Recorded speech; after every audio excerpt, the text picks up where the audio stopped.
অন্তর্বর্তীকালীন সরকারের সাবেক উপদেষ্টা আসিফ নজরুল এবং তার পিএস শামসুদ্দিন মাসুম এর দুর্নীতির অনুসন্ধান চেয়ে দুর্নীতি দমন কমিশনের চেয়ারম্যান এবং কমিশনার অনুসন্ধান বরাবর একটি আবেদন করেছি। একটি পত্রিকায় প্রকাশিত হয়েছে। অক্টোবর 2024 থেকে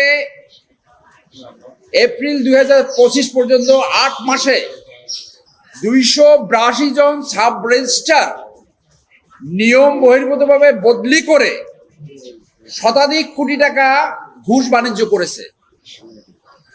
এবং কখনো কখনো এমন হয়েছে 3 মাসের মাথায়, এমনকি 3 দিনের মাথায়ও এ গ্রেডেরটা সি গ্রেডে, বি গ্রেডের সি গ্রেড অথবা সি গ্রেডের যে সাব রেজিস্ট্রার তাদেরকে এ গ্রেডে, অর্থাৎ কোনো নিয়ম নীতির তোয়াক্কা করা হয়নি।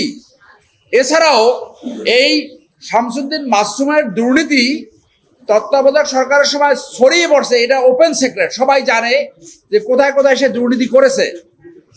আমরা বিশ্বাস করতে চাই আসিফ নজরুল সাহেব এই দুর্নীতির সাথে যুক্ত নয়, কিন্তু যেহেতু পত্রিকায় লিড নিউজ হয়েছে, আমার এই আজকে আবেদনের ভিত্তি হলো এই পত্রিকার লিড নিউজ আপনারা দেখতে পাচ্ছেন, লিড নিউজ। এই লিড নিউজে যেহেতু তার নাম আসছে, আমি আশা করব উনি একজন শিক্ষক মানুষ, উনি এই অনুসন্ধান ফেস করে উনি জাতির সামনে দেখাবেন উনি কোনো দুর্নীতি করেননি।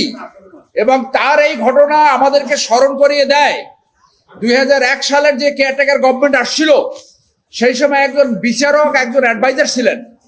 সেই বিচারকের জামাই এবং ছেলে এক রাত্রে 100 সাব রেজিস্ট্রার পোস্টিং করে বিভিন্ন জায়গায় ট্রান্সফার করে 100 কোটি টাকার দুর্নীতি করেছিল। সেইটা সেই সময় তদন্তে আসছিল। যে পরিবর্তনের আকাঙ্ক্ষায় 5ই আগস্ট সংঘটিত হয়েছে, একজন তত্ত্বাবধায়ক সরকারের অ্যাডভাইজারের বিরুদ্ধে যদি এই অভিযোগ আসে, এটা জনস্বার্থে, দেশের স্বার্থে এটা অবশ্যই অনুসন্ধানের মাধ্যমে নিষ্পত্তি করতে হবে। সেই জন্য আমরা আজকে এই আবেদনটা করেছি। আশা করি দুর্নীতি দমন কমিশনের চেয়ারম্যান এবং নতুন কমিশন যখন আসবে, তারা অতি গুরুত্বের সাথে এই বিষয়টি অনুসন্ধান করবে এবং আইনগত ব্যবস্থা গ্রহণ করবে। এই বাংলাদেশে একজন নাগরিক হিসেবে আর্টিকেল 21 অফ দ্য কনস্টিটিউশন অনুযায়ী আমি আবেদন করছি। আপনারা জানেন এর আগে আমরা শতাধিক আবেদন করছি দুর্নীতি নিয়ে ব্যক্তিগতভাবে আমাদের চেম্বার থেকে, এবং আমি ব্যক্তিগতভাবে গত 15 বছর ধরে দুর্নীতির বিরুদ্ধে কাজ করছি। যেখানেই দুর্নীতি সেইখানেই আমরা ব্যবস্থা নেব। আমি নিজেও দুদকের লয়ার। ডিসপাইট অফ দ্যাট, আমার যে নাগরিক দায়িত্ব আর্টিকেল 21 অনুযায়ী সেই দায়িত্বটা আমি পারফর্ম করছি। এবং আপনি জানেন যে দুর্নীতি দমন কমিশন 3 ভাবে যে কোনো দুর্নীতির ইস্যু অনুসন্ধান নিতে পারে। সেটা কি? 1 হলো তারা সুমোটো নিতে পারে, 2 হলো যে কোনো পত্রিকার মাধ্যমে যদি পায়, 3 তারা আবেদনের মাধ্যমে, কার কোনো ব্যক্তিগত আবেদনের মাধ্যমে তারা এই অনুসন্ধান শুরু করতে পারে।